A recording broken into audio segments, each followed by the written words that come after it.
అండి, hello, welcome to my channel cook it Brave.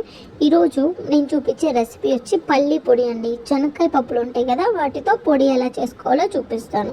First ఒక spoon చూపిస్తున్నాను కదా, ఆ స్పూన్ కొలతతో ఆ స్పూన్ నిండా చింతపండు తీసుకోవాలన్నమాట.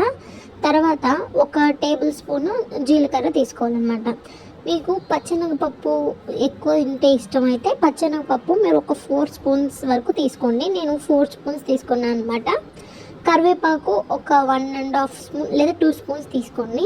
నెక్స్ట్ వచ్చి ధనియాలు అనమాట. ధనియాలు ఒక 2 టేబుల్ స్పూన్స్, కొంచెం ఎక్కువైనా పర్లేదు అనుకున్న వాళ్ళు 3 వేసుకోండి. నాకు అంత నచ్చదు అనమాట, సో 2 టేబుల్ స్పూన్స్ వేసుకున్నాను అనమాట. ఇప్పుడు నెక్స్ట్ రెసిపీలోకి వెళ్ళిపోతే, శనక్కాయ పప్పులు ఉంటాయి కదా, ఇవి నేను డిమార్ట్ నుంచి తీసుకొచ్చిన ప్యాకెట్ ఒక 500 గ్రామ్స్ శనక్కాయ పప్పులు అనేవి వేసుకున్నాను అనమాట. సో ఇవి వేసుకొని నీకు అంటే నేను పిడికడు కొలతతో చెప్తే 5 to 6 పిడికలు వస్తాయన్నమాట. ఓకే, తర్వాత నెక్స్ట్ మెయిన్ ఇంగ్రీడియంట్ వచ్చి తెల్లగడ్డలు అనమాట. తెల్లగడ్డలు ఒక 10, తర్వాత ఎండుమిరపకాయలు. మీకు ఎండుమిరపకాయలు వద్దనుకుంటే మీరు స్కిప్ చేసి కారం వేసుకోవచ్చు అనమాట. నేను ఎండుమిరపకాయలు వేసుకున్నాను అనమాట. అవి ఒక 10 వేసుకున్నాను. నా దగ్గర ఉండే స్టవ్ ఇది నేను ఇక్కడే రీసెంట్గా హైదరాబాద్లో ఇక్కడే కొనుక్కున్నాను అనమాట.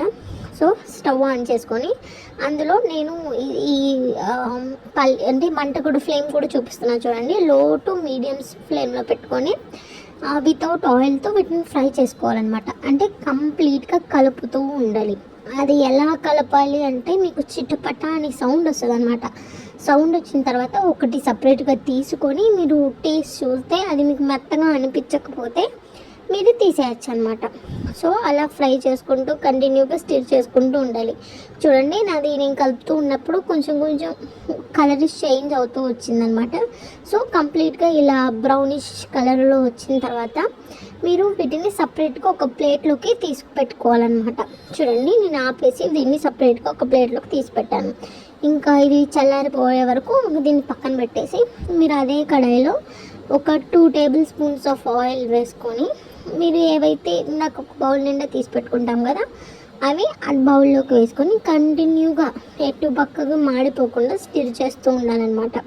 చూడండి, నేను చూపిస్తున్నాను కదా, అలా స్టిర్ చేస్తూ కొంచెం బ్రౌనిష్ కలర్లో ఇప్పుడు నేను చూపిస్తున్నాను కదా, ఇలా అయ్యే వరకు స్టిర్ చేసుకున్న తర్వాత బ్రౌనిష్ కలర్లోకి వచ్చిన తర్వాత వీటిని మీరు ఏం చేసుకోవాలంటే ఇంకొక బౌల్లోనో లేదా సేమ్ బౌల్లోనో తీసి పక్కన పెట్టాలన్నమాట.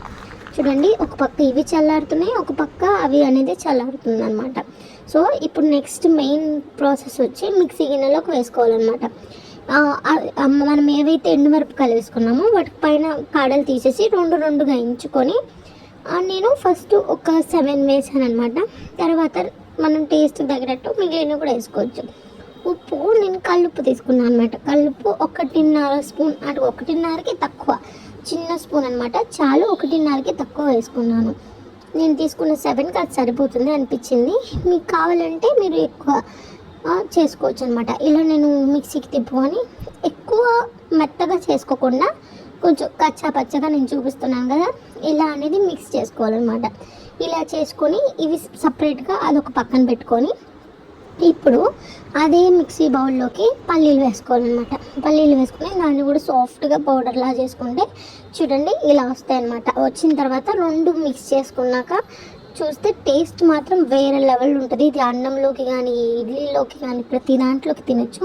మీకు ఒకవేళ నా వీడియో నచ్చితే లైక్ చేయండి, షేర్ చేయండి, ఇంకా మరిన్ని వీడియోస్ కోసం సబ్స్క్రైబ్ చేయండి. Thank you for watching cook it Brave. Thank you so much.